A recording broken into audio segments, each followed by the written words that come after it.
بالله من الشيطان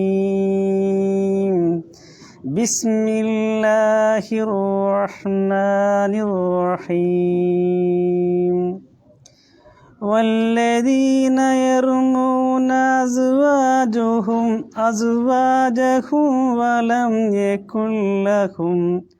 ولن يكن لهم شهداء إلا أنفسهم فشهادة أحدهم أربع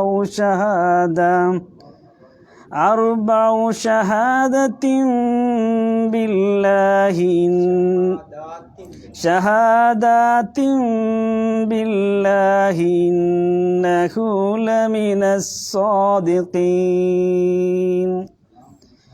والخامسة أن لعنة الله عليه إن كان من الكاذبين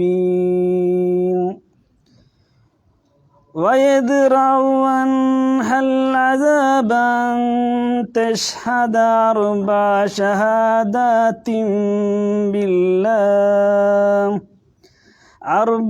شهادات بالله إنه لمن الكاذبين والخامسة أن غضب الله عليها إن كان من الصادقين ولولا فضل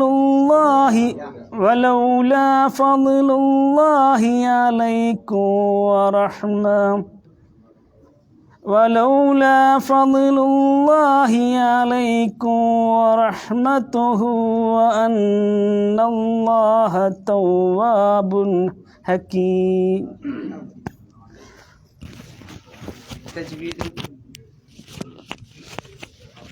പറഞ്ഞോളി. വല്ലദീന എന്ത് ചെയ്യണം? അലിഫിന് ഉച്ചാരണമല്ല. പുതിയ ആരുമില്ലല്ലോ, ഓടിച്ചു പോവാണേ. പിന്നെ അസ്വാജഹും ആലിഫിന് എന്ത് ചെയ്യണം? നിർബന്ധമായും ഉച്ചരിക്കണം. കത്തയിൻ്റെ അംസയാണ്. പിന്നെ മീമിനെ എന്ത് ചെയ്യണം? ഇൽഹാർ ചെയ്യണം. പിന്നെ വലം യക്കുൻ, അവിടെയും മീമിനെ ഇൽഹാർ ചെയ്യണം. ആ സാക്കിനായ നൂനിനെ എന്ത് ചെയ്യണം? യക്കുൻ എന്ന് പറഞ്ഞ സാക്കിനായ നൂനിനെ ലാമിലേക്ക് ഇദ്ഗാം ചെയ്യണം. പക്ഷെ എന്തില്ല? നൂനിൻ്റെ ശേഷം ലാ റ എന്നീ അക്ഷരങ്ങൾ വന്നാൽ എന്തില്ല? ഇദ്ഗാം മാത്രമേ ഉണ്ടാവുള്ളൂ. എന്തുണ്ടാവില്ല? ഉന്നത്തുണ്ടാവില്ല. ബിലാ ഉന്ന അല്ലെങ്കിൽ ബിവൈരി ഉന്ന. അപ്പോൾ ഓതേണ്ടത് വലം യക്കുല്ലഹും, യക്കുൻ എന്ന് പറയണ്ടാന്നാ. യക്കുല്ലഹും അവിടെ നൂൻ എഴുതിയിട്ടുണ്ടാവും, പക്ഷേ പറയേണ്ട ആവശ്യമില്ല. പിന്നെ ശുഹദാ എത്ര നീട്ടണം? 4 മുതൽ 6 കതിർ വരെ നീട്ടണം. അതിൻ്റെ നിയമം എന്താ? അലിഫ്, വാവ്, യാ എന്നീ മദ്ദിൻ്റെ അക്ഷരങ്ങൾക്ക് ശേഷം ഹംസ വരിക. ഹംസ വന്നാൽ 2 പേരുണ്ട്. 1 മുത്തസിൽ, 2 മുൻഫസിൽ. ഏതാണ് ഇത്? മുത്തസിലാണ്. ഒരേ പദത്തിൽ വന്നാൽ അതിൻ്റെ പേരാണ് മുത്തസിൽ. അതിൻ്റെ ഹുക്മ് വുജൂബാണ്. അപ്പോൾ എന്ത് ചെയ്യണം? ശുഹദാ 4 മുതൽ 6 കതിർ വരെ നിർബന്ധമായി നീട്ടണം. പിന്നെ ഇല്ല, അവിടെയോ?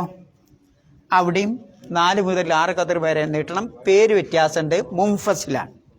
ഒന്ന് ആദ്യത്തെ മുത്തസിലാണ്, രണ്ടാമത്തെ മുൻഫസിലാണ്. ഹുക്മ എന്താണെന്ന് ചോദിച്ചാൽ ജവാസാണ്. അപ്പോൾ രണ്ടിടത്തും ഒരേപോലെ തന്നെയാണ് നീട്ടേണ്ടത്. ശുഹദാ ഇല്ലാ അൻഫുസഹും, ആ നൂനിന് എന്ത് ചെയ്യണം? യഖ്ഫാ ചെയ്യണം. പിന്നെ അൻഫുസുഹും. പിന്നെ ഫശഹാദത്തു അഹദിഹിം, ഉച്ചരിക്കണം. അർബഉ ഷഹാദാത്തിൻ ബില്ലാഹ്, അവിടെ ഷഹാദാത്തിന്ന് കഴിഞ്ഞിട്ട് തൻവീനില്ലേ? തിന്ന് കഴിഞ്ഞിട്ട് എന്തുണ്ട്? തൻവീനുണ്ട്. പക്ഷെ അവിടെ ഒരു ചെറിയ മീമും കാണാം. പിന്നെ വരുന്നതോ ബ, അതിൻ്റെ പേരാണെന്ത്? ഇഖ്തിലാബ്. ഇഖ്തിലാബ് പറഞ്ഞാൽ ഇത്തിൻ എന്ന് പറഞ്ഞ തൻവീനിൻ്റെ ആ നൂനിൻ്റെ, ഒരുത്തി എന്ന് പറയുമ്പോൾ നൂനിൻ്റെ ശബ്ദമല്ലേ, ആ നൂനിൻ്റെ ശബ്ദത്തെ മീമിൻ്റെ ശബ്ദമാക്കി മറിക്കും. അതിനാണ് ഇഖ്തിലാബ് എന്ന് പറയുന്നത്. അപ്പോൾ എങ്ങനെ ഓതണം? ചെറിയൊരു ഉന്നത്തും പാടും. അപ്പോൾ എങ്ങനെ ഓതേണ്ടത്? ഷഹാദാത്തിം ബില്ലാ. പിന്നെ ബി കഴിഞ്ഞിട്ട് അലിഫ് ഉണ്ടാവും, ഉച്ചാരണം ഉണ്ടാവില്ല, വസിൻ്റെ അംസയാണ്. ഇന്നഹു, ഈ നിർബന്ധമായിട്ട് ഉച്ചരിക്കണം, നൂനിനെ ഉന്നത്ത് ചെയ്യണം. ഇന്നഹു ലമിനസ് സ്വാദിഖീൻ. സ്വാദിഖീൻ 4 മുതൽ 6 ഖദർ വരെ നീട്ടുക വഖഫ് ചെയ്യുകയാണെങ്കിൽ. ഏതേനിപ്പോൾ നമ്മൾ ഓതി അവിടേക്ക് എത്തണല്ലേ ഉള്ളൂ. കാദിബീൻ അടുത്ത ആയത്തിലാണ്. വൽ ഖാമിസത്തു, അവിടെ അലിഫിന് ഉച്ചാരണം ഉണ്ടാവില്ല. പിന്നെ അന്ന ഒക്കെ നേരത്തെ പറഞ്ഞ തന്നെ ആ ഉച്ചരിക്കണം, നൂനിനെ കൊണ്ടെത്തിയണം. ലഅനത്തല്ലാഹി അലൈഹി, അവിടെ അലൈഹി ഇൻ എന്നുള്ളതിന് എന്ത് ചെയ്യണം? ഇഖ്ഫാ ചെയ്യണം. ഇൻ കാന മിനൽ കാദിബീൻ, അവിടെ ഇൻ എന്നുള്ള ഇഖ്ഫാ ചെയ്തുകൊണ്ട് ഉച്ചരിക്കണം. പിന്നെ കാദിബീൻ നിങ്ങൾ സ്റ്റോപ്പ് ചെയ്യുകയാണെങ്കിൽ 4 മുതൽ 6 ഖദർ വരെ നീട്ടുക. പിന്നെ വയദ്റഉ അൻഹ, അവിടെ അൻഹ അൻഹ എന്ന് പറഞ്ഞാൽ മതി. അൻഹ എന്ന് പറയേണ്ട ആവശ്യമില്ല എന്നാണ്. കാരണം എന്താ? ഇൽഹാറാണത്. ആ നൂനിൻ്റെ ശേഷം വന്ന എന്താണ്? ഹ എന്നുള്ള അക്ഷരമാണ് ഹ. അപ്പോൾ അത് ഇൽഹാറിൻ്റെ അക്ഷരങ്ങളിൽപ്പെട്ടതാണ്. അതുകൊണ്ട് എന്ത് ചെയ്യണം? മണിക്കാനോ ഇഫ്ഫാ ചെയ്യാനോ പോണ്ട. അൻഹ അൻഹൽ അദാബ. പിന്നെ അൻതഷ്ഹദ, അവിടെ ഇഖ്ഫാ ചെയ്യണം. എന്ന് ഇഖ്ഫാ ചെയ്യണം. പിന്നെ അർബഅ ഷഹാദാത്തിൻ ബില്ലാ, നേരത്തെ പറഞ്ഞ പോലെ തന്നെ ഇഖ്ലാബ് ചെയ്യണം, ഷഹാദാത്തിൻ ബില്ലാ.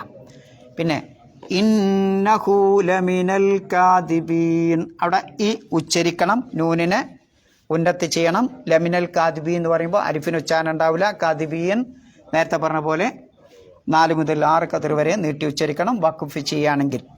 പിന്നെ വൽ ഖാമിസത, അവിടെ വാവിൻ്റെ ശേഷമുള്ള അലിഫിന് ഉച്ചാരണമില്ല, വസിൻ്റെ അംസയാണ്, ലാമിന് ഉച്ചാരണമുണ്ട്. അന്ന ആ ഉച്ചരിക്കണം, നൂനിനെ ഉന്നത്ത് ചെയ്യണം.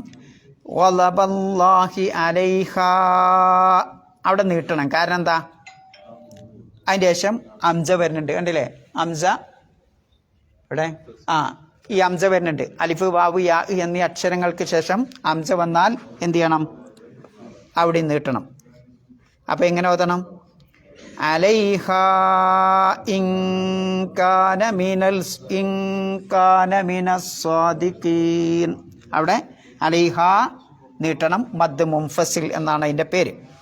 പിന്നെ വലൗലാ ഫദ്ലുല്ലാഹി അലൈക്കും വറഹ്മതുഹു വഅന്നല്ലാഹ തവ്വാബുർ റഹീം, അവിടെ തവ്വാബുൻ എന്ന് കാണാം അല്ലേ? ഹക്കീം, തവ്വാബുൻ ഹക്കീം. അവിടെ തവ്വാബുൻ എന്നെന്ത് ചെയ്യണം? ഒന്നിങ്ങനെയും ഒന്നിങ്ങനെ ഇട്ട് കാണാം. പിന്നെ വരുന്ന എന്താ? ഹ. അപ്പം എന്ത് ചെയ്യണം? എന്താ ചെയ്യേണ്ടത്? എന്താ ചെയ്യേണ്ടത്? ഇൽഹാർ ചെയ്യണം. തവ്വാബുൻ ഹക്കീം, തവ്വാബുൻ എന്ന് നൂനിനെ വ്യക്തമാക്കി പറഞ്ഞാൽ മതി, വേറൊന്നും ചെയ്യാനില്ല. ആ അഞ്ചായത്ത് എല്ലാവരും കൂടി ഒന്ന് ഉറക്കൊതിക്കാൻ അഴുതുമില്ല.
തജ്വീദിൽ എന്തെങ്കിലും ഡൗട്ട്?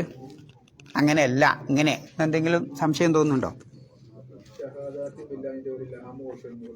എവിടെ? ആ, ലാമ്. അവിടെ വഖഫ് ചെയ്യാതിരിക്കലാണ് പിന്നെ നല്ലത് എന്ന് കാണിക്കാനാണ് ലാം. ചെറിയ ലാമല്ലേ, വഖഫ് ചെയ്യാതിരിക്കലാണ്. പക്ഷെ വഖഫ് ചെയ്യുന്നതുകൊണ്ട് വിരോധമൊന്നുമില്ല, ആശയം പൂർത്തിയാവും. ഇല്ല, പൂർണ്ണമായിട്ട് പിന്നെ ഇതാവും നല്ലത്, ഔടി അറ്റാച്ച് ചെയ്യലാണ് നല്ലത് എന്നാ. അതിനോണ്ടാണ് ലാ വരുന്നത്. വേറെ മീമ് വന്നാൽ ലുസൂം അവിടെ നിർബന്ധമായിട്ടും. മീമ് പലതിനും വരും. ചിലപ്പോൾ ഇഖ്ലാബിന് വരും, ചിലപ്പോൾ ആയത്ത് പിന്നെ അവസാനിച്ചു അവിടെങ്കിലും നിർബന്ധമായിട്ട് നിർത്തണം, പിന്നെ അടുത്ത ആയത്ത് തുടങ്ങണം. ആയത്തിൻ്റെ അവസാനം ചിലപ്പോൾ ഈ മീമ് വരുന്നുണ്ട്. പല രൂപത്തിലുള്ള മീമുണ്ട്. പിന്നെ വേറെ ഇവിടൊക്കെ മീമ് വന്നത് പിന്നെ ഇഖ്ലാബിൻ്റെ മീമാണ് കേട്ടോ. വേറെ എന്തെങ്കിലും? കഴിഞ്ഞ ആഴ്ച നമ്മൾ എടുത്തു വെച്ചത് വ ഉലായിക ഹുമുൽ ഫാസിഖുൻ അല്ലേ?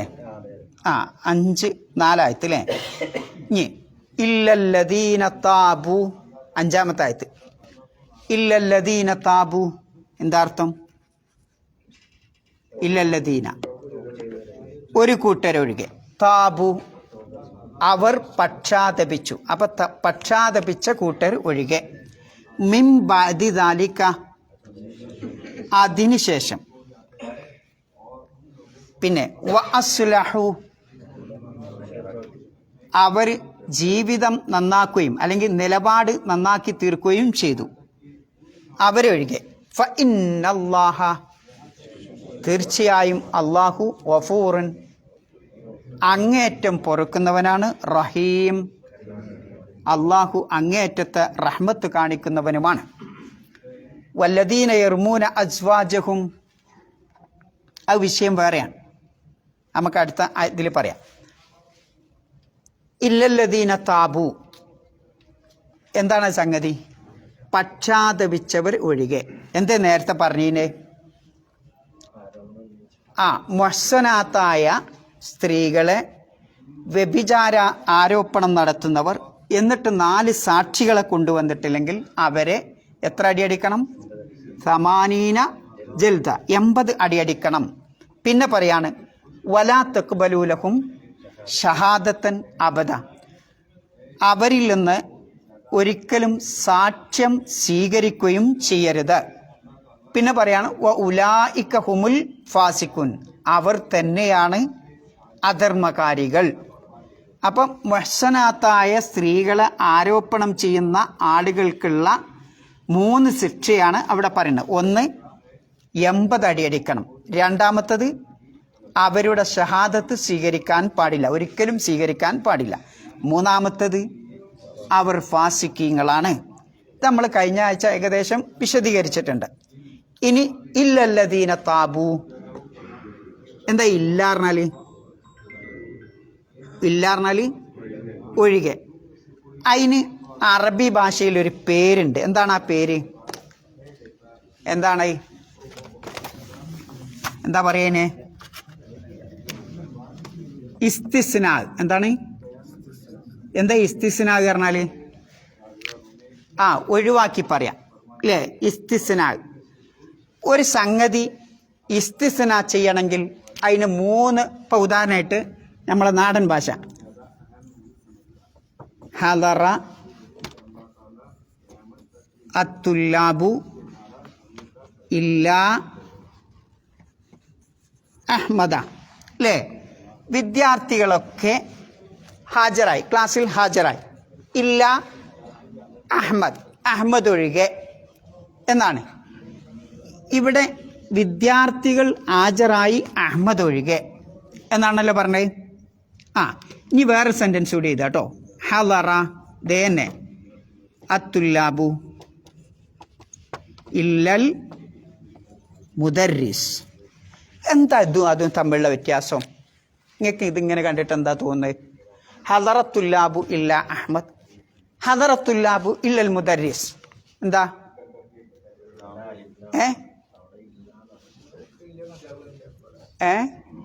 പറഞ്ഞോളി. ും പേര് വ്യത്യാസമുണ്ട്. ഇനി നിങ്ങൾ തിരിച്ചു വരിക. ഇല്ലല്ലദീന താബു, ഇത് പെട്ടതാ? ഏതാ പെട്ടതാ? ആരോപണം, മുഹ്സനാത്തിന് ആരോപണം പറയുന്ന, വ്യഭിചാരാരോപണം പറയുന്നവരാരോ അവർ. എന്നിട്ട് പറയാ ഇല്ലല്ലദീന താബു, ഏല് പെട്ടതാ? ഓൽക്ക് എന്താ ശിക്ഷ നടപ്പാക്കണമെന്നോ നടപ്പാക്കണ്ടെന്നോ എവിടേക്കാണ് അതിൻ്റെ ബന്ധം?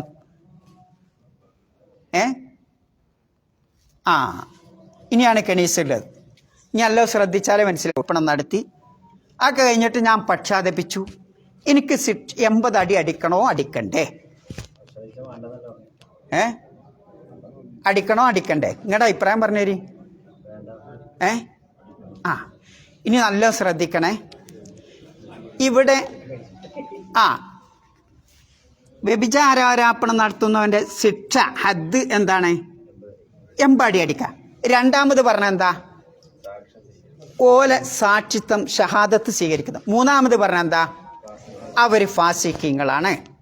അപ്പോൾ ഇമാം അബൂ ഹനീഫത്തുൽ കൂഫി, അതേപോലെ ഇമാം ഷാഫി റഹ്മത്തുള്ളാഹി അലൈഹി, അവരെ പോലുള്ളവരൊക്കെ അധിക പണ്ഡിതന്മാരും 80 അടി അടിക്കണം, 80 അടി അടിക്കണം. എന്നിട്ട് പക്ഷാതപിച്ചാൽ എന്തേ അവർക്കുള്ളൂ? അവരുടെ ഷഹാദ സ്വീകരിക്കും. അവർ ഫാസിഖ് എന്ന ആ സർക്കിളിൽ നിന്ന് പുറത്തു പോകും. അത്രേ ഉള്ളൂ. ഇനി മറ്റു വിഭാഗം പണ്ഡിതന്മാർ പറയുന്നത് അവര് ഷഹാദും സ്വീകരിക്കൂ, 80 അടിയടിക്കണം, അവരുടെ ഷഹാദത്തും സ്വീകരിക്കൂല, മറിച്ച് ഫാസിഖ് എന്ന പേരിൽ നിന്ന് അവർ പുറത്തു പോകും. അത്രേ ഉള്ളൂ. ആ ഫാസിഖ് എന്ന് പിന്നെ അവരെ വിളിക്കാൻ പാടില്ല. എന്താ ഈ 2 അഭിപ്രായ വ്യത്യാസത്തിന് കാരണം? ഉസൂലുൽ ഫിഖിലെ ഈ അഭിപ്രായ വ്യത്യാസത്തിന് കാരണം, ഉസൂലുൽ ഫിഖ് കാരണം കഴിഞ്ഞ ആഴ്ച ഞാൻ പഠിപ്പിച്ചെന്നില്ലേ? ഉസൂലുൽ ഹദീസ് കാരണം എന്താ? ഹദീസ് നിദാന ശാസ്ത്രം. നമ്മൾ പിന്നെ തർബിയത്ത് കാമിനൊക്കെ പഠിക്കണ ഒരു വിഷയമല്ലേ? മുതവാത്തിർ എന്നൊക്കെ പറഞ്ഞിട്ട് കുറേ അല്ലേ, ഹബ്ര ഹാദ് അങ്ങനെ കുറേ പഠിക്കണില്ലേ ഹദീസിനെ പറ്റി? അതാണ് എന്താ? ഉസൂലുൽ ഹദീസ്. ഇനി അതേപോലെ ഒരു നിദാന ശാസ്ത്രമുണ്ട്, എന്താ? ഉസൂലുൽ ഫിഖ്. ആ ഉസൂലുൽ ഫിഖിലെ ഒരു കായിദ ഉണ്ട്. എന്താണ് കായിദ? ഫുഖഹാക്കൾ ഉണ്ടാക്കിയ ഒരു കായിദ. ഇസ്തസ്ന ചെയ്യുമ്പോൾ അത് തൊട്ടടുത്ത ആളിലേക്ക് മാത്രമേ പോവുള്ളൂ, അതിൻ്റെ അപ്പുറത്തേക്ക് പോവില്ല. ഇതാണ് നിയമം. ആ നിയമപ്രകാരം തൊട്ടടുത്തത് ഏതാ? ഇല്ലല്ലദീന താബു എന്ന് പറഞ്ഞാൽ തൊട്ടടുത്തത് ഏതാ? ഫാസിഖു എന്നുള്ളതാണ്. അവിടെ നിൽക്കും, അതിൻ്റെ അങ്ങേ പുറത്തേക്ക് ചാടൂല. ഇതാണ് നിയമം. ആ നിയമം പിടിച്ചുകൊണ്ട് പണ്ഡിതന്മാർ പറയണത് അവർക്ക് ഒഴിവ് എന്തേ ഉള്ളൂ? ആ ഫാസിഖ് എന്ന് പറഞ്ഞതിനേ ഉള്ളൂ. അതല്ല, ചില പണ്ഡിതന്മാർ പിന്നെ എന്തിലേക്ക് കൂടി പോകും?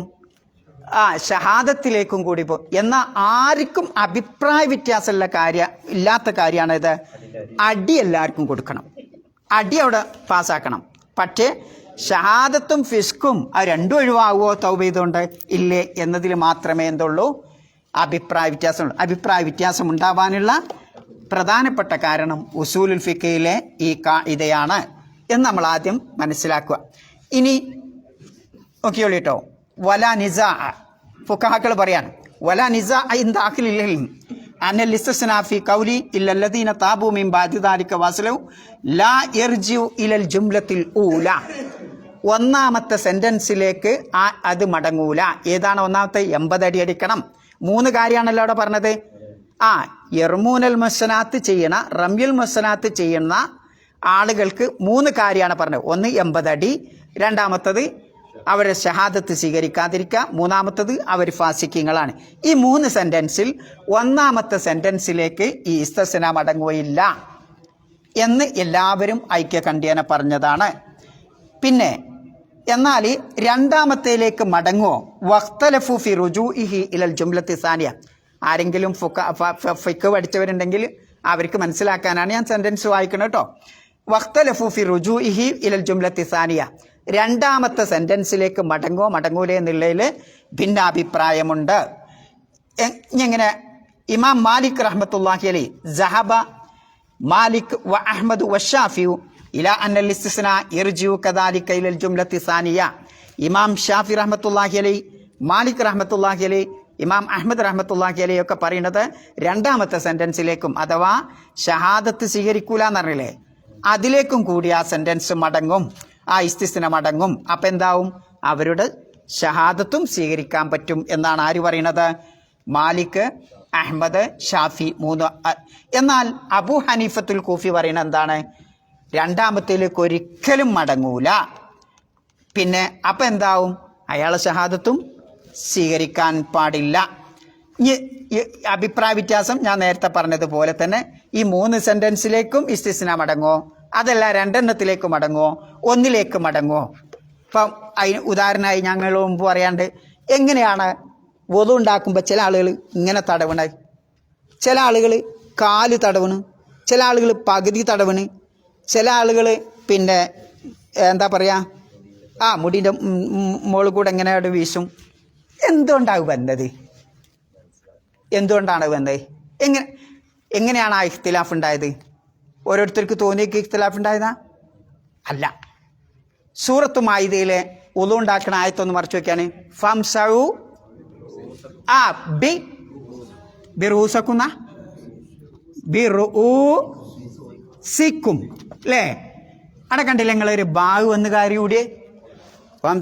വംസഹു നിങ്ങൾ തടവുക അല്ലേ? എന്തിനെ? ബി ബി പറഞ്ഞാ നമുക്ക് വേഗം കിട്ട കൊണ്ട, നമ്മൾ വേഗം കൊള്ളല അല്ലേ? അവിടെ ബി വംസഹു ബി റൂസിക്കും പറഞ്ഞാൽ നിങ്ങളെ തല തടവുക എന്നുള്ളൂ. കൊണ്ടുന്നോ ഇൽന്നോ അൽന്നോ എന്നൊന്നുമില്ല. തല തടവുക. പിന്നെ എന്തിനാ ബാഗ് കൊണ്ടുവന്നത്? മഹാനായ ഇമാം ഷാഫി റഹ്മത്തുള്ളാഹി അലൈഹി പറഞ്ഞു അൽ ബാ ഉലിൽ ബഅൽ. ബാ അവിടെ ബഅലിൻ്റെ അർത്ഥത്തിനാണ്. എങ്ങനെ ബഅലിൻ്റെ അർത്ഥം? ഉസൂൽ ഫിഖിൽ അങ്ങനെ നിയമമുണ്ട്. ബഅലിന് വരും. ഇപ്പോൾ ഉദാഹരണമായിട്ട് മറർത്തു ബി ഹൈദറ, ഹൈദറിൻ്റെ അരികെ ഞാൻ നടന്നു പോയി. അവിടെ ബി പറഞ്ഞാൽ എന്താ? ഓൻ്റെ റോഡ് സൈഡ് കൂടെ, ആ ഭാഗത്ത് കൂടെ എന്നാണ്. ജാനിബ് എന്നാണ് ബാഗിൻ്റെ അർത്ഥം. അങ്ങനെയൊക്കെ പ്രയോഗമല്ലേ? അതേപോലെ ഫംസഉ ബിർ ഉസിക്കും എന്ന് പറഞ്ഞാൽ ആ ബാലിൻ്റെ ബാല് പറഞ്ഞാൽ എന്താ? അല്പം. അപ്പം അല്പം തടവിയാലും ആ തല തടവുക എന്നുള്ളത് ജായിദാകും എന്ന് ആര് പറഞ്ഞു? ഇമാം ഷാഫി പറഞ്ഞു. ശിഷ്യന്മാർ വന്നിട്ട് ഞങ്ങളെ ഉസ്താദ് ഇങ്ങനെ പറഞ്ഞിട്ടുണ്ട് അല്പം തടവുവാൻ. അപ്പം അല്പം എത്ര? കാലാണോ, പകുതിയാണോ, ഫുള്ളാണോ അല്ലേ എന്നതിൽ അഭിപ്രായം. അങ്ങനെയാണ് ശിഷ്യന്മാർക്കിടയിൽ കാല് ഇങ്ങനെ മദ്ഹബുകൾ ഓരോരോ കണ്ടങ്ങൾ ബ എന്നുള്ളിടത്തു നിന്നാണ് അങ്ങോട്ടും ഇങ്ങോട്ടും ഒക്കെ റൂട്ട് തെറ്റി പോണത്. മനസ്സിലായില്ലേ? ആ റൂട്ട് തെറ്റി അവിടുന്നാണ്. അതുകൊണ്ട് അബൂ ഹനീഫത്തുൽ കൂഫി പറയുന്നത് എന്താ? പകുതി തടവണം. ഇങ്ങനെ ഓരോ മദ്ഹബ് എടുത്ത് വെക്കുമ്പോഴും എന്നാൽ ഈ അഭിപ്രായ വ്യത്യാസം ഒക്കെ ദൂരീകരിക്കും. അള്ളാഹിൻ്റെ റസൂൽ എങ്ങനെ തടവിയത്? ബസ് കലാസ് അല്ലേ? അള്ളാഹുവിൻ്റെ റസൂൽ എങ്ങനെയാണോ തടവിയത് അങ്ങനെ തടവിയാൽ ഒരു കച്ചറി ഉണ്ടാവില്ല. എങ്ങനെ തടവിയത്? ഇങ്ങനെ എടുത്തൊട്ടിട്ട് ബാക്കിലേക്ക് കൊണ്ടുപോയി അതിങ്ങോട്ട് തിരിച്ചും കൊണ്ടുവന്ന് കഴിഞ്ഞു അല്ലേ? അപ്പം ആ ബാഗിനവിടെ പ്രശ്നം വരുന്നില്ല. പക്ഷേ ഹദീസിനെതിരല്ല. നബി സല്ലല്ലാഹു അലൈഹി വസല്ലമയുടെ സുന്നത്ത് ഇങ്ങനെ ഉണ്ട്. ഇൻ കേസ് ഒരാൾ ഇങ്ങനെ തടവിയാൽ ആ തടവൽ സഹീഹാവോ ഇല്ലേ എന്നാണ് ഇമാം ഷാഫി പറഞ്ഞത്.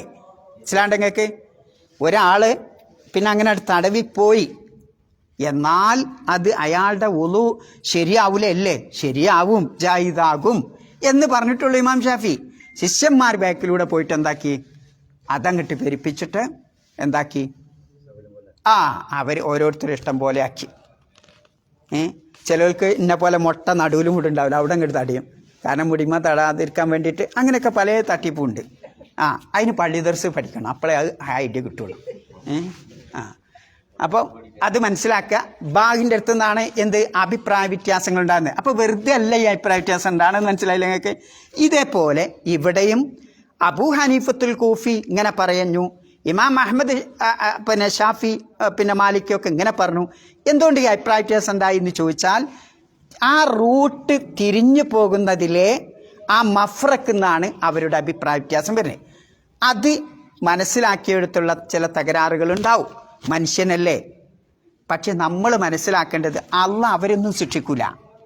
അള്ളാഹ് അവരൊന്നും ശിക്ഷിക്കൂല. കാരണം അവരവർ ഇസ്തിംബാത്ത് ചെയ്ത് മനസ്സിലാക്കിയൊരു കാര്യം അതിന് അള്ളാഹ് ശിക്ഷിക്കൂല. നമുക്കൊരു കാര്യം മനസ്സിലായിട്ട് അവരെ പിന്നാലെ പോകുമ്പോൾ നമ്മളെ ശിക്ഷിക്കും. മനസ്സിലാവുണ്ടെങ്കിൽ ഒരു കാര്യം ഇന്നതാണ് എന്ന് സുന്നത്ത് ഒരു പക്ഷേ അവരെന്ത് ചെയ്തും ഇജ്തിഹാദ് ചെയ്ത് പല കാര്യങ്ങൾ ഇജ്തിഹാദ് ചെയ്യാവുന്നതാണ്, ഇസ്തിംബാത്ത് ചെയ്യാവുന്നതാണ്. അപ്പോൾ ഇസ്തിംബാത്ത് ചെയ്തുകൊണ്ട് അത്രമാത്രം ഈ വിഷയത്തിലൊക്കെ അവർ ചർച്ചകൾ നടത്തിയിട്ടുണ്ട് എന്നുള്ളതിനുള്ള ഒരു തെളിവും കൂടിയാണ്. നമ്മൾ പുറംഭാഗത്ത് കൂടി പോയിട്ടില്ല ഉണ്ടോ? നമ്മളതിൻ്റെ മുകളിൽ കൂടെ നീന്തിയിട്ട് പോലും ഇല്ല. എന്നിട്ടല്ലേ ഉള്ളിലേക്ക് ഊളിട്ട് പോണത്. അത് പിന്നെ ഇവരിങ്ങനെ ഊളിട്ട് പോയപ്പോഴാണ് എന്ത് ചെയ്തത്? അഭിപ്രായ വ്യത്യാസങ്ങൾ ഉണ്ടായിട്ടുള്ളത്. അതിനാണ് ഉസൂലിൻ്റെ കായിദയിൽ നിന്നാണ്, ആ നിയമത്തിൻ്റെ അടിസ്ഥാനത്തിലാണ് ഇങ്ങനെയൊക്കെയുള്ള ഇത് വരുന്നത്. ഇനി നോക്കാം. ഇല്ലല്ലദീന താബു മിൻ ബഅദി ദാലിക വ അസ്ലഹു. അസ്ലഹു പറഞ്ഞാൽ എന്താ? ജീവിതം നന്നാക്കി തീർക്കുക. അതിപ്പോൾ എന്താ കൊണ്ട് ഉദ്ദേശിക്കുന്നത്? ജീവിതം നന്നാക്കി തീർക്കുക എന്ന് പറഞ്ഞാൽ ഒരാളെ തൗബ ചെയ്ത് അപ്പം തന്നെ അയാൾ ഫാസിക്കല്ല, അയാളെ ഷഹാദത്ത് സ്വീകരിക്കാം എന്ന് അപ്പം തന്നെ പറയാൻ പറ്റുമോ? ഇല്ല.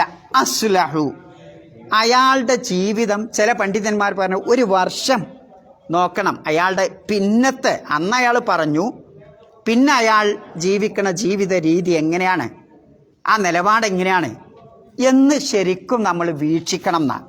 അതാണ് അസ്ലഹു. അല്ല പെട്ടെന്ന് പോയാട്ട് ഇന്നിപ്പോൾ 2 മിനിറ്റ് മുമ്പ് ഞാൻ കാര്യം പറഞ്ഞു, 3-ാമത്തെ മിനിറ്റ് മുമ്പിന് എൻ്റെ ഷഹാദത്ത് നിങ്ങൾ സ്വീകരിക്കാൻ പാടില്ല. കാരണം ഒരു ടൈം നൽകണം, അയാളുടെ ജീവിത രീതി നോക്കണം, നല്ലവണ്ണം നിരീക്ഷണം നടത്തണം. അതാണ് വാസ്ലഹു. അയാളുടെ ജീവിതം പിന്നീട് നന്നാക്കി തീർത്തിട്ടുണ്ടോ എന്ന് നോക്കുകയും വേണം. അതാണ് അസ്ലഹു എന്നതുകൊണ്ട് ഉദ്ദേശിക്കണം. അങ്ങനെയുള്ള ആളിൽ നിന്ന് എന്ത് സ്വീകരിക്കുള്ളൂ? ഷഹാദത്ത് സ്വീകരിക്കുള്ളൂ. ഫാസിഖ് എന്ന ഗണത്തിൽ നിന്ന് പുറത്തു പോയിടും. ഇനി പറയാം, ഫഇന്നല്ലാഹ, തീർച്ചയായും അള്ളാഹു. ഒരു കാരുണ്യത്തിൻ്റെ വാക്ക്. തെറ്റ് മനുഷ്യനിൽ നിന്ന് വന്നു പോകും അല്ലേ? തെറ്റ് കണ്ടമാനം എത്ര നല്ല മനുഷ്യനിൽ നിന്ന് എന്ത് വരും? അബദ്ധങ്ങളും തെറ്റും വരും. അപ്പം അതുകൊണ്ട് നിങ്ങൾ നിരാശപ്പെടേണ്ട. ഫഇന്നല്ലാഹ്, തീർച്ചയായും അള്ളാഹു. ഗഫൂർ എന്ന് പറഞ്ഞാൽ എന്താ? അങ്ങേയറ്റം പൊറത്തു തരുന്നവനാണ്. ആർക്കായി പൊറത്തു തരണേ? പാപം ചെയ്തവന് അല്ലേ? അള്ളാഹിൻ്റെ ഒരു കാരുണ്യം നോക്കി നിങ്ങൾ. ഞാൻ ആകാശം മുട്ടുവോളം തെറ്റ് ചെയ്തു അല്ലേ? ഭൂമി നിറയെ തെറ്റ് ചെയ്തു. എന്നിട്ട് ഞാൻ അള്ളാഹുവിനോട് പക്ഷാതപിച്ചാൽ എന്തു ചെയ്യും? അള്ളാഹ് സ്വീകരിക്കും, അള്ളാഹ് പൊറത്തു തരും. അങ്ങനെയുള്ളവനാണ് അള്ളാഹു. അല്ലാതെ അള്ളാഹ് നമ്മളെ സൃഷ്ടിച്ച നരകത്ത് കൊണ്ടുപോകാനാ? അല്ല, നരകത്ത് കൊണ്ടുപോകാനെന്നല്ല സൃഷ്ടിച്ച് സ്വർഗത്തിലേക്ക് ആക്കാൻ തന്നെയാണ്. അഥവാ തെറ്റ് വന്നിട്ടുണ്ടെങ്കിൽ എന്ത് ചെയ്യും? അള്ളാഹു സുബ്ഹാനഹു വ തആല പൊറത്തരും. ഇതും പറഞ്ഞാട്ട് പണ്ടൊരു കവി പറഞ്ഞ പോലെ, തകസ്സർ മനിസ്തതഅത മിനൽ ഖതായ ഫഇന്നക തൽഖ റബ്ബൻ ഗഫൂറ. ഗഫൂറായ റബ്ബിനെയാണ് കണ്ടുമുട്ടാൻ പോണത്. അതുകൊണ്ട് ചങ്ങന്മാരെ കണ്ടമാനം തെറ്റുകുറ്റങ്ങൾ ചെയ്തോളി, ഇപ്പോഴേ അവസരം കിട്ടുള്ളൂ എന്നാ കവി ഭാഷ. അതല്ല അതിൻ്റെ അർത്ഥം. അതാണോ? അതല്ല. മറിച്ച് തെറ്റ് പറ്റിയാൽ പക്ഷാതപിക്കുകയും പിന്നെ ഇസ്ലാഹ് ഉണ്ടാകുകയും ചെയ്താൽ അള്ളാഹു സുബ്ഹാനഹു വ തആല അങ്ങേയറ്റം പൊറത്തു തരുന്നവനാണ് എന്നുള്ളതാണ്. അപ്പം എന്തൊക്കെ തെറ്റ്? ഇതിപ്പം ഒരു ആരോപണം. ശിർക്ക് മുതൽ ഏറ്റവും വലിയ പാപം ഏതാ? ശിർക്കല്ലേ? ആ ശിർക്കിൽ നിന്ന് ഒരാൾ പക്ഷാതപിച്ചാൽ എന്ത് ചെയ്യും? അള്ളാഹു തആല പൊറത്തു തരും. അതാണ് ഗഫൂർ. വിശുദ്ധ ഖുർആനിൽ അള്ളാഹു ഏറ്റവും കൂടുതൽ ഉപയോഗിച്ച പദം ഏതാണ്? പിന്നെ മഗ്ഫിറത്തിൻ്റെ കൂട്ടത്തിൽ ഒന്ന് കാണാം വിശുദ്ധ ഖുർആനിൽ ഗാഫിർ, പിന്നെ കാണാം ഗഫാർ, പിന്നെ കാണാം ഗഫൂർ. എന്താ ഇത് വ്യത്യാസം? ഗാഫിർ, ഗഫാർ, ഗഫൂർ അല്ലേ? ഖുർആനിൽ ഇങ്ങനെയൊക്കെ കാണാം. ഗാഫിരി ദംബി വഖാബിലി തൗബ എന്നൊരായത്ത് കാണാം, അല്ലേ? വ ഇന്നി ലഗഫാറുൻ, ഗഫാർ എന്ന് കാണാം. പിന്നെ ഗഫൂറുർ റഹീം അങ്ങനെയും കാണാം. എന്താണ് അതിൻ്റെ ഹിക്മത്ത്? എന്തിനാ കുറച്ച് സ്ഥലത്ത് അല്ലാഹു തആല ഗഫൂറുൻ, കുറച്ച് സ്ഥലത്ത് ഗഫാറുൻ, കുറച്ച് സ്ഥലത്ത് ഗാഫിർ? ഖുർആനിൽ എത്ര സ്ഥലത്ത് ഗാഫിർ ഉപയോഗിച്ചിട്ടുണ്ട്? ആർക്കറിയാം? ഗാഫിർ എന്ന പദപ്രയോഗം വിശുദ്ധ ഖുർആനിൽ എത്ര പ്രാവശ്യമുണ്ട്? എത്ര ഉണ്ട്? പറഞ്ഞോളി തെറ്റിക്കോട്ടെ. ഒറ്റ പ്രാവശ്യമുള്ളൂ. എന്നാൽ ഗാഫിർ ഖുർആനിൽ ഒരൊറ്റ പ്രാവശ്യം. നിങ്ങൾ മറിച്ച് നോക്കേണ്ടി, അല്ലേ? ഗഫാറോ എത്ര ഉണ്ട്? എന്തിനാ നിങ്ങളോട് ചോദിക്കണറിയോ? നിങ്ങൾക്ക് അറിയില്ല എന്ന് എനിക്കറിയാം. പക്ഷെ അങ്ങനെ ചോദിക്കുമ്പോൾ നിങ്ങൾ തലയുടെ തങ്ങിക്കും, അല്ലെങ്കിൽ തങ്ങിക്കൂല. ഞങ്ങൾ പടപടറിഞ്ഞ് പോയാൽ നിങ്ങൾക്ക് കിട്ടൂല. അല്ലാതെ നിങ്ങളിതാക്കാനല്ല, മനസ്സിലായില്ലേ? ഗാഫിർ എന്നുള്ളത് ഒറ്റ പ്രാവശ്യം. ഗഫാർ 5 പ്രാവശ്യം, 5 പ്രാവശ്യം. ഗഫൂറോ ഇഷ്ടം പോലെ. എന്നാൽ ഒരു 99 ആക്കാം നമ്മൾ, അല്ലേ? ഇഷ്ടം പോലെ 99. ആലോചിച്ച് നോക്കി നിങ്ങൾ. എന്തേ റബ്ബ് തമ്പുരാൻ ഗഫൂർ എന്ന പദപ്രയോഗം 99 പ്രാവശ്യം ഉപയോഗിക്കാൻ കാരണം എന്തേ? ഗാഫിർ എന്ന് പറഞ്ഞാൽ സാധാരണ നിലക്ക് പുറത്തു വരുന്നവൻ. ഗഫാർ എന്ന് പറഞ്ഞാൽ എണ്ണല്ലേ. ഒരു പാപം ഞാനിപ്പോൾ ഒരു വ്യഭിചാരം ഒരിക്കൽ ചെയ്തു, കുറച്ച് കഴിഞ്ഞിട്ട് പിന്നെയും ചെയ്തു, കുറച്ച് കഴിഞ്ഞിട്ട് പിന്നെയും ചെയ്തു. അങ്ങനെ കുറേ എണ്ണം വർദ്ധിപ്പിച്ച് ചെയ്തു. അങ്ങനെ ഒരു പാപം തന്നെ എത്ര പ്രാവശ്യം നിങ്ങൾ ചെയ്തിട്ടുണ്ടെങ്കിലും അത് പുറത്തു തരുന്നവനാണ് ആര്? ഗഫാർ. ഇനി ഒരു പാപം ധാരാളം പ്രാവശ്യം, അതേപോലെ പിന്നെ അതിൻ്റെ വണ്ണം കമ്മിയത്ത്, അതിൻ്റെ വണ്ണവും കമ്മിയത്തും രണ്ടും ധാരാളം പ്രാവശ്യം, അതും വലിയ വലിയ പാപങ്ങൾ ചെയ്തു, അല്ലേ? അങ്ങനെ ചെയ്താലും ആര് പുറത്തു വരും? ഗഫൂർ. ഇതിനാണ് പറയുന്നത് സീഗത്ത് മുബാല. അങ്ങേയറ്റത്തെ പാപം നിങ്ങൾ ചെയ്താലും, ശിർക്ക് പോലുള്ള പാപങ്ങൾ ഒരുപാട് പ്രാവശ്യം നിങ്ങൾ ചെയ്തു, ഒരുപാട് എണ്ണം ചെയ്തു, വണ്ണത്തിലുള്ള പാപങ്ങൾ ചെയ്തു, അതൊക്കെ പുറത്തു തരുന്നവനാണ് ആര്? ഗഫൂർ. അതിങ്ങോട്ട് കേൾക്കുമ്പോൾ നമുക്ക് എന്തൊരു ആസ്വാദനം, എന്തൊരു ആശ്വാസമാണ് ഉണ്ടാവുക, അല്ലേ? തെറ്റ് ചെയ്ത ഒരാൾക്ക് പടച്ചോൻക്ക് പുറത്തു തരും കേട്ടോ. ഞാൻ ഇപ്പോൾ ഒരു വ്യഭിചാരം ചെയ്തു സപ്പോസ്, അല്ലേ? അല്ല, ഒന്നല്ല 5 വട്ടം ചെയ്തു, 10 വട്ടം ചെയ്തു, എന്നിട്ട് പറയാ ഇന്നല്ലാഹു ഗഫൂറുർ റഹീം. എന്ത് കേൾക്കുമ്പോൾ എൻ്റെ മനസ്സിനുണ്ടാവുന്ന ആശ്വാസത്തിന് അതിരുണ്ടാവുമോ? അതിരുണ്ടാവില്ല. ഖുൽ യാ ഇബാദിയല്ലദീന അസ്റഫു ലാ തഖ്നതു മിൻ റഹ്മത്തില്ലാ ഇന്നല്ലാഹ യഗ്ഫിറു ദുനൂബ ജമിയ. പിന്നെന്താ പറയുന്നത്? ഫഇന്നഹു ഹുവൽ ഗഫൂറു റഹീം. നോക്കി നിങ്ങൾ, അല്ലേ? തെറ്റിൽ മുഴുകിയ എൻ്റെ ദാസന്മാരെ, നമ്മൾ കുഞ്ഞാനെ വിളിക്കല്ലേ, കുഞ്ഞാപ്പോ വിളിക്കല്ലേ? പടച്ചോന് തെറ്റ് ചെയ്ത മനുഷ്യന്മാരെ വിളിക്കുന്നത് എൻ്റെ മോനെ, കുഞ്ഞാനെ എന്നാണ്. കുൽ യാ ഇബാദിയല്ലദീന അസ്റഫു അലാ അൻഫുസിഹിം. സ്വന്തത്തോട് തന്നെ അതിര് കവിഞ്ഞ് തെറ്റ് ചെയ്ത എൻ്റെ അടിയാന്മാരെ, ലാ തഖ്നതു മിൻ റഹ്മത്തില്ലാ. അള്ളാൻ്റെ കാരുണ്യത്തിൽ നിങ്ങൾ ഒരിക്കലും നിരാശപ്പെട്ടു പോയതിട്ടോ. ഞാനൊന്നും ഇപ്പം നന്നാവില്ല, അല്ലേ? 55 വയസ്സ് വരെ ഞാൻ നിസ്കരിച്ചില്ല, അല്ലേ? അല്ലെങ്കിൽ 60 വയസ്സ് വരെ ഞാൻ വേണ്ടാത്ത പ്രവൃത്തിയും എല്ലാ വേശ്യാപ്രവർത്തനവും ഞാൻ നടത്തി. എങ്കിലും നിങ്ങൾ പക്ഷാതപിക്കാൻ തയ്യാറുണ്ടോ? മനസ്സറിഞ്ഞ റബ്ബിലേക്ക് മടങ്ങാൻ നിങ്ങൾ തയ്യാറുണ്ടോ? ലാ തഖ്നതു മിൻ റഹ്മത്തില്ലാ. അള്ളാൻ്റെ കാരുണ്യത്തിൽ നിങ്ങൾ എന്ത് ചെയ്യാൻ പാടില്ല? നിരാശപ്പെടും. അള്ളാഹ് കാരുണ്യവാനാണ്, അള്ളാഹ് നിങ്ങൾക്ക് പുറത്തു തരും. എന്നിട്ടെന്താ പറയണത്? ഇന്നല്ലാഹ യഗ്ഫിറു ദുനൂബ ജമിയ. പാപങ്ങൾ പുറത്തു തരും എന്നല്ല പറഞ്ഞത്, എല്ലാ പാപങ്ങളും, മുഴുവൻ പാപങ്ങളും അള്ളാഹു നിങ്ങൾക്ക് പുറത്തു തരും തീർച്ച. ഇന്ന എന്ന് പറഞ്ഞുകൊണ്ടാണ് തുടങ്ങുന്നത്, അല്ലേ? എന്നിട്ട് പിന്നെ ഒരു വാലും കൊടുക്കുകയാണ്. എന്താ വാല്? ഇന്നഹു ഹുവൽ ഗഫൂർ. തീർച്ചയായും അള്ളാഹു ഗഫൂറാണ്, റഹീമാണ്, അല്ലേ? ആലോചിച്ച് നോക്കൂ നിങ്ങൾ. ഇതങ്ങോട്ട് കേൾക്കുമ്പോൾ ഒരു പാപ്പിയായ തെറ്റിൽ മുഴുകിയ മനുഷ്യനുണ്ടാകുന്ന ആശ്വാസം എത്രയായിരിക്കും? ഒരു സെൻറ്റൻസിൽ അത് എഴുതി പിടിപ്പിക്കാൻ കഴിയോ? ല, അത് ആ മനസ്സിന് മാത്രമേ അറിയുള്ളൂ. അത്രമാത്രം ആശ്വാസം കിട്ടുന്ന പദപ്രയോഗമാണിത് ഗഫൂറുർ റഹീം എന്നുള്ളത്. അപ്പോൾ ഇല്ലല്ലദീന താബു, ഒന്ന് വായിച്ചു നോക്കിയാണ്. ഇല്ലല്ലദീന താബു മിൻ ബഅദി ദാലിക വ അസ്ലഹു ഫഇന്നല്ലാഹ ഗഫൂറുർ റഹീം. അത്രയും മനസ്സിലായില്ലേ? ഇനി വിഷയം വേറെയാണ്. വിഷയം എന്ന് പറഞ്ഞാൽ അനുബന്ധ വിഷയം തന്നെ. വല്ലദീന യർമൂന അസ്വാജഹും, എന്താ അർത്ഥം? വല്ലദീന, യാതൊരു കൂട്ടർ, യർമൂന ആരോപണം നടത്തുന്ന കൂട്ടർ, അസ്വാജഹും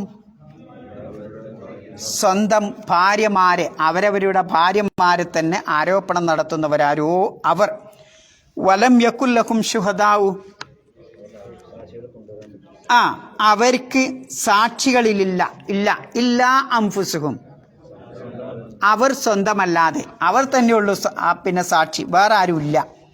അങ്ങനാണെങ്കിൽ എന്ത് ചെയ്യണം? ഫശഹാദത്തു അഹദിഹിം, അവരിൽ ഓരോരുത്തരും സാക്ഷ്യം വഹിക്കണം, സത്യം ചെയ്യണം. അർബ ഷഹാദാത്തിൻ ബില്ലാഹ്, 4 സാക്ഷ്യം അള്ളാഹുവിൻ്റെ പേരിൽ, 4 പ്രാവശ്യം അള്ളാഹുവിൻ്റെ പേരിൽ സത്യം ചെയ്ത് പറയണം.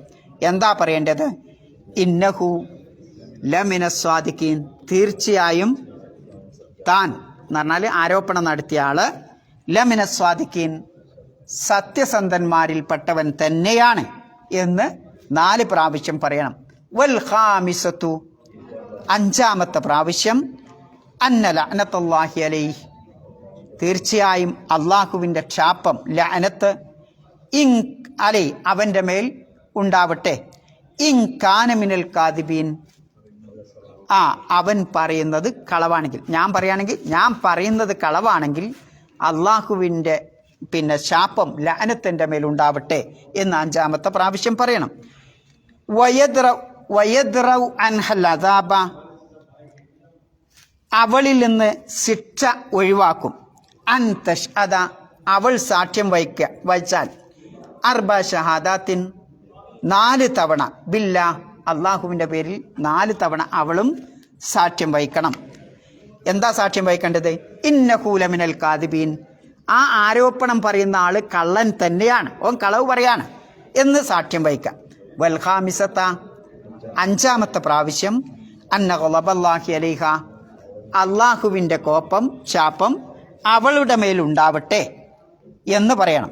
ഇൻകാന മിന സ്വാദിഖീൻ, ആ ആരോപണം പറയുന്ന ആള് സത്യമാണ് പറയുന്നെങ്കിൽ. എന്താ ഇതിന് പറയാ? മുലാഅനത്ത് അല്ലെങ്കിൽ ലിആന് എന്നാണ് ഇതിന് പറയാറുള്ളത്. എന്താ പറയാ? മുലാഅനത്ത് അല്ലെങ്കിൽ ലിആൻ. എന്താ ഈ മുലാഅനത്ത് അറിയുന്നത്? ശാപ പ്രാർത്ഥന, മറ്റൊരു പേര് അല്ലിആൻ, രണ്ടും ഒന്ന് തന്നെയാണ്. എന്താ ലഅന എന്ന് പറഞ്ഞ അർത്ഥം? ലഅന ശപിച്ചു. ലാഅന എന്ന് പറഞ്ഞാലോ, ലാഅന പറഞ്ഞാലോ അങ്ങോട്ടും ഇങ്ങോട്ടും ശപിക്കുക. കത്തല പറഞ്ഞാൽ എന്താ? കൊല്ല. കാത്തല പറഞ്ഞാൽ എന്താ? യുദ്ധം ചെയ്യുക, അങ്ങോട്ടും ഇങ്ങോട്ടും കൊല്ല, അല്ലേ? അതേപോലെയാണ് ലാഹന, അതിൻ്റെ ക്രിയാധാതുവാണ് ഇത് മുലാഅനത്ത്. ക്രിയാധാതു പറഞ്ഞാൽ മസ്തർ. ഇതുപോലെ ഫഅല, യുഫാഇലു, മുഫാഅലത്തൻ, വഫിആലൻ, 2 മസ്തർ ഉണ്ടാവും. അപ്പോൾ ലാഅന എന്ന ക്രിയയുടെ മസ്തറാണ് മുലാഅനത്ത് എന്ന് പറയുന്നത്, അല്ലെങ്കിൽ ലിആൻ. അപ്പോൾ ഫുഖഹാക്കൾ അതിന് കൊടുത്ത ബാബിൻ്റെ പേര് ബാബുൽ മുലാഅന എന്നാണ്. അങ്ങോട്ടും ഇങ്ങോട്ടും ശപിച്ച് പ്രാർത്ഥിക്കുക, അങ്ങോട്ടും ഇങ്ങോട്ടും ശാപ പ്രാർത്ഥന നടത്തുക എന്നാണ് ആ വാക്കിൻ്റെ അർത്ഥം. എപ്പോഴാണ് അത് ചെയ്യേണ്ടത്? എപ്പോഴാണ് ചെയ്യേണ്ടത്? നമുക്കിപ്പോൾ ഒരു സ്ത്രീ വ്യഭിചാരം ചെയ്യണ കണ്ടാൽ, മറ്റൊരു അന്യ സ്ത്രീ ആണെങ്കിൽ നമുക്ക് ഇയാളെയൊക്കെ കൂട്ടിയിട്ട് കാണിച്ചു കൊടുക്കാം, അല്ലേ? സ്വന്തം വീട്ടിൻ്റെ ഉള്ളിൽ മറ്റൊരാളുമായി വ്യഭിചാരം ചെയ്യണത് ഞാൻ കണ്ടാൽ അവിടെ ഞാൻ സാക്ഷികളെ വിളിച്ചുകൊണ്ടിരാൻ സമയം ഉണ്ടാവുമോ? അപ്പോഴത്തേനും ഇവർ പണിയഞ്ഞു പോലെ, അല്ലേ? പോലെ. അപ്പോൾ സാക്ഷി ഇല്ലെങ്കിൽ എന്താവും? എനിക്ക് അടിയിട്ടും. നിയമപ്രകാരം എന്ത് ചെയ്യും? ഞാനൊരു സംഗതി ആരോപണം പറഞ്ഞാൽ നിയമം എന്താണ്? 4 സാക്ഷികളെ കൊണ്ടുവരണം. 4 സാക്ഷികളെ കൊണ്ടുവന്നിട്ടില്ലെങ്കിൽ എന്താ? എനിക്കും കിട്ടും, നിന്റെ കൂടെ 2 എണ്ണം ഉണ്ടായി, ആ 2 അടിയിട്ടു. അങ്ങനെയാണ്. ഞാനിപ്പോൾ ഇവിടെ ഒരു പെണ്ണുണ്ട്, എൻ്റെ ഭാര്യയുണ്ട്, എൻ്റെ ഭാര്യനെ ഞാൻ ആരോപണം പറഞ്ഞു, അല്ല എൻ്റെ ഭാര്യയല്ല മറ്റൊരാളുണ്ട്, ഭാര്യൻ്റെ പറഞ്ഞു ആരോപണം പറഞ്ഞു അല്ലേ? ഇവർ 2 ആളുകൾ കണ്ടു, 4 ആളില്ല ഇല്ല എങ്കിൽ എന്ത് ചെയ്യും? ആ 2 സാക്ഷിക്കും കിട്ടും, എനിക്കും 80 അടി കിട്ടും അല്ലേ? 3 ആളായാലും 4 ആളെ കൊണ്ടുവരണം. 4 ആളെ കൊണ്ടുവന്നിട്ടില്ലെങ്കിൽ ആരോപണം പറയാൻ പാടില്ല. ചിലപ്പോൾ ഉള്ളതായിരിക്കും, സംഗതി ഉള്ളതായിരിക്കും. പക്ഷെ നോക്കി നിങ്ങൾ, അങ്ങനെ ഒരു സംഗതി ആരോപണം പറയാന്ന് പറഞ്ഞ ഏത് മനസ്സിലായില്ല? ശിക്ഷ നടപ്പാക്കണം. ആരോപണം പറഞ്ഞാൽ ആ ശിക്ഷ നടപ്പാക്കണം. 4 ആള് സാക്ഷികളില്ലെങ്കിൽ ശിക്ഷ നടപ്പാക്കും. പിന്നെ 4 ആള് സാക്ഷി ഉണ്ടായാൽ ഈ പെണ്ണിന് ശിക്ഷ കിട്ടും. മനസ്സിലായില്ലേ? പെണ്ണിന് ശിക്ഷ കിട്ടും. ആണിനെന്താവും? ആരോപണം പറഞ്ഞ പിന്നെ ഇതെന്താവും? മനസ്സിലായില്ല നിങ്ങൾക്ക് അല്ലേ? വ്യഭിചാരത്തിനുള്ള ശിക്ഷ എന്താ? ആദ്യം അവിടുന്ന് തന്നെ വരാം. വ്യഭിചാരത്തിനുള്ള ശിക്ഷ എന്താ? 2 ശിക്ഷ. ഒന്നിക്കൽ പിന്നെ 100 അടി, അല്ലെങ്കിലോ എറിഞ്ഞുമില്ല. ആരെ എറിഞ്ഞുകൊല്ലേണ്ടത്? വിവാഹിതയാണെങ്കിൽ അല്ലേ? ഇനി അതിൻ്റെ അടുത്ത സ്റ്റെപ്പ്, ഞാനൊരാളെ വ്യഭിചാരാരോപണം നടത്തി.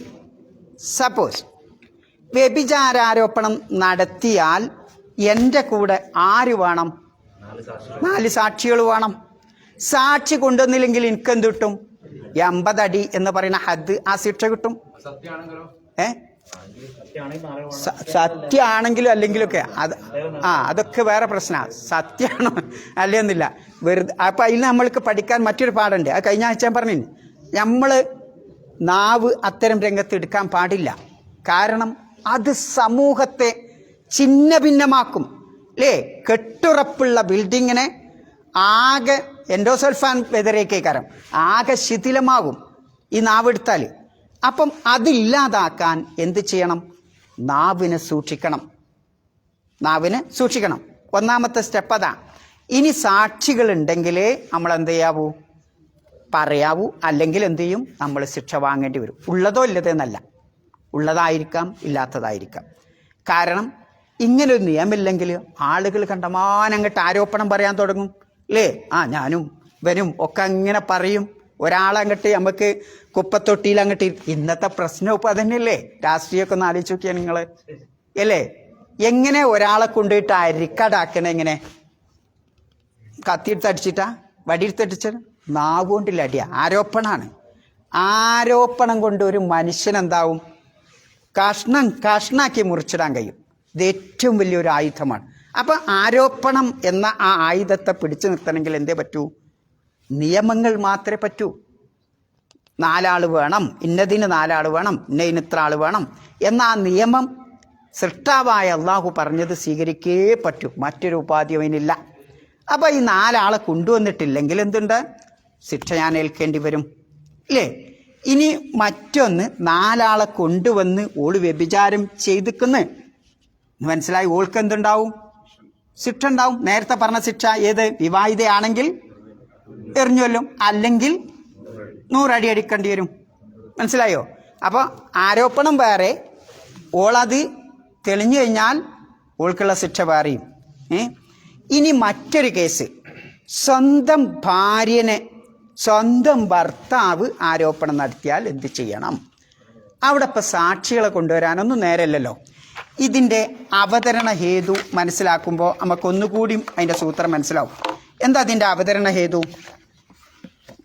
പിന്നെ ഇമാം ബുഖാരി മഹാനായ ഇബ്നു അബ്ബാസ് റളിയല്ലാഹു അൻഹു ഉദ്ധരിക്കുന്ന ഹദീസിൽ കാണാം, ഹിലാൽ ഇബ്നു ഉമയ്യ എന്ന് പറയുന്ന ഒരാളും പിന്നെ മറ്റൊരു റിപ്പോർട്ടിലത് ഉവൈമിറുൽ അജലാനി എന്ന് പറയുന്ന ആളും, ഇതാരാണ് എന്നുള്ളൊരു വ്യത്യാസമുണ്ട്. അവർ സ്വന്തം ഭാര്യയെ എന്ത് ചെയ്തു? ആരോപണം പറഞ്ഞു. എന്താണ്? ശരീഖ് ബിൻ സമ്മാൽ എന്ന മനുഷ്യനായിട്ട് എൻ്റെ ഭാര്യ പിന്നെ ഇത് ചെയ്തിട്ടുണ്ട്, വ്യഭിചാരത്തിൽ ഏർപ്പെട്ടിട്ടുണ്ട് എന്ന് ആരോപണം പറഞ്ഞു? ഹിലാൽ വന്നിട്ട് പറഞ്ഞു, ഹിലാൽ ഇബ്നു ഉമയ്യ. അല്ലെങ്കിൽ മറ്റൊരു റിപ്പോർട്ടുള്ളത് ഉവൈമിറുൽ അജലാനി എന്ന് പറയുന്ന ആള് നബിനോട് പരാതി പറഞ്ഞു. അപ്പം റസൂലുള്ളാഹി സ്വല്ലല്ലാഹു അലൈഹി വസല്ലം എടുത്ത ഉടനെ തന്നെ പറഞ്ഞു, അൽ ബയ്യിന ഔ ഹദ്ദും ഫി ളഹ്രിക്, തെളിവ് കൊണ്ടുവരും എന്ന് പറഞ്ഞാൽ സാക്ഷികളെ കൊണ്ടുവരും, അല്ലെങ്കിൽ അനക്കിപ്പോൾ ശിക്ഷ കിട്ടും. രണ്ടാമത്തെ പ്രാവശ്യം വന്നപ്പോഴും നബി എന്താ പറഞ്ഞത്? അൽ ബയ്യിന ഔ ഹദ്ദും ഫി ളഹ്രിക്, തെളിവ് കൊണ്ടുവരും, അല്ലെങ്കിൽ എന്ത് ചെയ്യും? നീ ശിക്ഷ ഏൽക്കേണ്ടി വരും. മൂന്നാമത്തെ പ്രാവശ്യം നബി പറഞ്ഞു തെളിവ് കൊണ്ടുവരും, അല്ലെങ്കിൽ ഹദ്ദും ബയ്യൻ. അപ്പോൾ ഈ സഹാബി വന്നിട്ട്, അള്ളാൻ്റെ റസൂലെ, എൻ്റെ സ്വന്തം ഭാര്യ തെറ്റ് ചെയ്തിട്ട് ഞാൻ തെളിവിന് ആളെയും തിരഞ്ഞെടുക്കാൻ സമയമുണ്ട് എനിക്ക് ഇല്ല. അതുകൊണ്ട് അള്ളാഹു സുബ്ഹാനഹു വ തആല ഈ വിഷയത്തിൽ നിങ്ങൾക്കൊരു എന്തെങ്കിലും ഒന്ന് ഒരു അവതരിപ്പിച്ച് ഞാൻ പറയുന്ന സത്യമാണ് റസൂലെ എന്ന് ഹിലാൽ പോയി പറഞ്ഞു, അല്ലെങ്കിൽ മറ്റേ സഹാബി പോയി പറഞ്ഞു. അപ്പോൾ ഇങ്ങനെ നബി സല്ലല്ലാഹു അലൈഹി വസല്ലമക്ക് കുറച്ച് കഴിഞ്ഞപ്പോൾ ജിബ്രീൽ വന്ന് വരുന്നു. ഈ ആയത്തുമായിട്ടാണ് വരുന്നത്. ഏതാ ഈ ആയത്ത്? വല്ലദീന യർമൂന അസ്വാജഹും എന്ന് പറയുന്ന 6-ാമത്തെ ആയത്ത് മുതൽ 10-ാമത്തെ ആയത്ത് വരെയുള്ള ഈ ആയത്തുമായി ജിബ്രീൽ വന്നു. അപ്പോൾ റസൂലുള്ളാഹി സ്വല്ലല്ലാഹു അലൈഹി വസല്ലമ അവിടുന്ന് എണീറ്റിട്ട് ഈ പറഞ്ഞ ആളുകളെ വിളിച്ചു വരുത്തിയിട്ട് പറഞ്ഞു, നബി സല്ലല്ലാഹു അലൈഹി വസല്ലമ പിന്നെ ഈ ആരോപണം പറഞ്ഞ ആളോട് 4 പ്രാവശ്യം ലഅനത്ത് ചെയ്യാൻ, ശാപപ്രാർത്ഥന നടത്താൻ. 5 പ്രാവശ്യമാണ്. ഒന്ന്, ഞാൻ ആദ്യം എന്താണ്? ഞാൻ പറയുന്നത് സത്യമാണ്, ഞാൻ പറയുന്നത് സത്യമാണ്, ഞാൻ പറയുന്നത് സത്യം തന്നെയാണ് എന്ന് 4 പ്രാവശ്യം പറയും. 5-ാമത്തെ പ്രാവശ്യം ഞാൻ പറയുന്നത് കളവാണെങ്കിൽ അള്ളാഹുവിൻ്റെ ലഅനത്ത് എൻ്റെ മേൽ ഭവിക്കട്ടെ എന്ന് പറയണം എന്നാണ്. പിന്നെ ഇതേപോലെ ആരും പറയണം? സ്ത്രീയും പറയണം. സ്ത്രീ എന്താണ്? അയാൾ കളവാണ് പറയുന്നത്, അയാൾ കളവാണ് പറയുന്നത് എന്ന് 4 പ്രാവശ്യം പറയും. 5-ാമത്തെ പ്രാവശ്യം അയാൾ സത്യമാണ് പറയുന്നെങ്കിൽ അള്ളാഹുവിൻ്റെ കോപം എൻ്റെ മേൽ ചൊരിയട്ടെ എന്ന് ആ സ്ത്രീയും പറയും. ഈ സ്ത്രീ ഇങ്ങനെ പറയുന്നതോടുകൂടി വയദ്റഉ അൻഹൽ അദാബ, ദുനിയാവിലെ ഹദ് എന്ന് പറഞ്ഞാൽ ശിക്ഷല്ലേ, ആ ശിക്ഷയിൽ നിന്ന് അവളാട് ഒഴിവാവും. മനസ്സിലായില്ലേ? അതിനാണ് ആ സ്ത്രീയോട് പറയിപ്പിക്കുന്നത്. അപ്പോൾ രണ്ടാളും ശിക്ഷ ചെയ്യും. പിന്നെ എന്താ ഉണ്ടാവുക? അപ്പോൾ രണ്ടാളും ഇപ്പോൾ ഇത് ശാപപ്രാർത്ഥന നടത്തി. പിന്നെന്താ?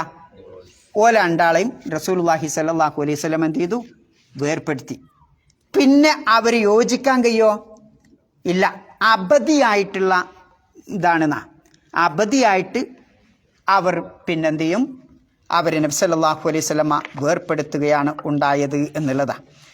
മറ്റൊരു റിപ്പോർട്ടുള്ളത് സഅദ് ഇബ്നു മുആദ് റളിയല്ലാഹു അൻഹു പറയാൻ, യാ റസൂലല്ലാഹ് ഇന്നി വജദ്തു മഅ ഇംറഅതി റജുലൻ, എൻ്റെ ഭാര്യയോടൊപ്പം ഞാൻ മറ്റൊരാളെ കണ്ടു റസൂലെ. അംഹിൽ ഹുവത്ത ആതി ബി അർബ, 4 ആളെ കൊണ്ടുവരുന്നവരെ ഞാൻ ഇങ്ങനെ സമയം നീട്ടി കുത്തിർക്കുക. വല്ലാഹി ലഅദ്രിബന്നഹു, ഞാനെങ്ങാനും കണ്ട അടിച്ച് ഞാൻ അയാളെ ശരിയാക്കും. ബിസൈഫ്, വാളുകൊണ്ട്. വൈറ മുസഫൈനൻഹു, എനിക്കൊരു ഇതും കിട്ടിയിട്ടില്ലെങ്കിൽ തന്നെ ഞാൻ അയാളെ അടിക്കും. അപ്പോൾ നബി സല്ലല്ലാഹു അലൈഹി വസല്ലം സഹാബത്തിനോട് ചോദിച്ചു, അതഅജബൂന മിൻ ഗൈറത്തി സഅദ്, സഅദിൻ്റെ ആ ഗീറ, നമ്മൾ മലയാളത്തിൽ പറയുന്നത് അവൻ്റെ ഒരു കൂറുമ്പ്, ഗീറ എന്നൊക്കെ പറയല്ലേ നമ്മൾ. ഗീറത്ത് പറഞ്ഞ പദത്തിൻ്റെ ശരിക്കും അർത്ഥം എന്താ? ഗീറത്ത് നമ്മൾ മലയാളത്തിൽ പറയുന്ന ഒരു പദം. ഓളൊരു ഈറ, നമ്മളെ മലപ്പുറം ഭാഷയിലൊക്കെ ഉണ്ടാവും, നിങ്ങൾക്കുണ്ടോയെന്ന് എനിക്കറിയില്ല. എന്താ ഗീറാറിന്? ഈറ എന്നാ പറയല്. അത് ശരിക്കും അറബിയിൽ നിന്ന് വന്നാ എന്താണ് ശരിക്കും മനസ്സിലാക്കേണ്ട ഒരു പദമാണത്. ഈറ എന്താണ്? ദേഷ്യം തന്നെയാണ്, പക്ഷേ ശരിയാ ദേഷ്യമല്ല.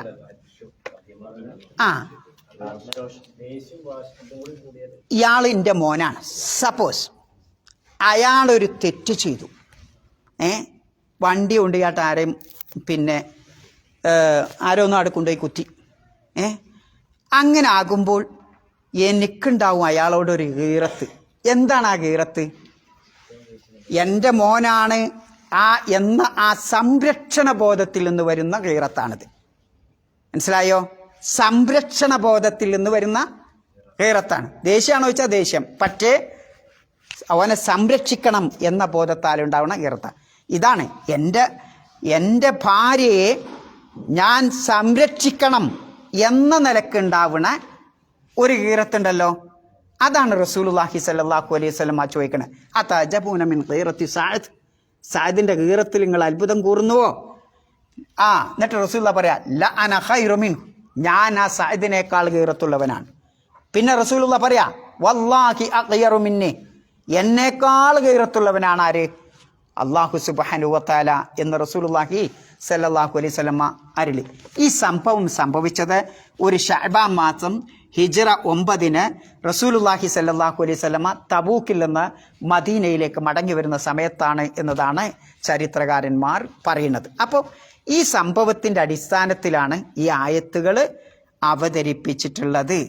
അപ്പോൾ ഇതിൻ്റെ ലക്ഷ്യം എന്താണെന്ന് വെച്ചാൽ, ഇങ്ങനെ ഒരു നിയമം അല്ലാഹു സുബ്ഹാനഹു വ തആല നടപ്പാക്കി. എന്തിന്? ഭാര്യ ഭർത്താക്കന്മാർക്കിടയിലുള്ള പ്രയാസങ്ങൾ ദൂരീകരിക്കാൻ വേണ്ടിയിട്ട്. അല്ലെങ്കിൽ എന്താവും ഇങ്ങനെ ഒരു നിയമം ഇല്ലെങ്കിൽ എന്താവും? നിങ്ങളൊന്ന് ആലോചിച്ച് നോക്കി. ഇങ്ങനെ ഒരു നിയമം അവരെ വെക്കുമ്പോൾ അല്ലാഹു വെച്ചിട്ടില്ലെങ്കിൽ എന്തായിരിക്കും നമ്മളെ അവസ്ഥ? വളരെ പരിതാപകരമായിരിക്കും. അപ്പോൾ അത് നമുക്ക് സംരക്ഷണം എന്നുള്ള നിലക്കാണ് അല്ലാഹു സുബ്ഹാനഹു വ തആല ഇങ്ങനെ ഒരു ഹുക്മ് വെച്ചിട്ടുള്ളത് എന്നുള്ളതാണ്. ഇനി അതുമായിട്ട് ബന്ധപ്പെട്ട കുറേ കാര്യങ്ങളുടെ സമയമാണ് അല്ലേ? മതി. ഇനി നമുക്ക് അടുത്ത ക്ലാസ്സിലാക്കാം. സുബ്ഹാനകല്ലാഹുമ്മ വബിഹംദിക അഷ്ഹദു അല്ലാ ഇലാഹ ഇല്ല അൻത അസ്തഗ്ഫിറുക വഅതൂബു ഇലൈക്.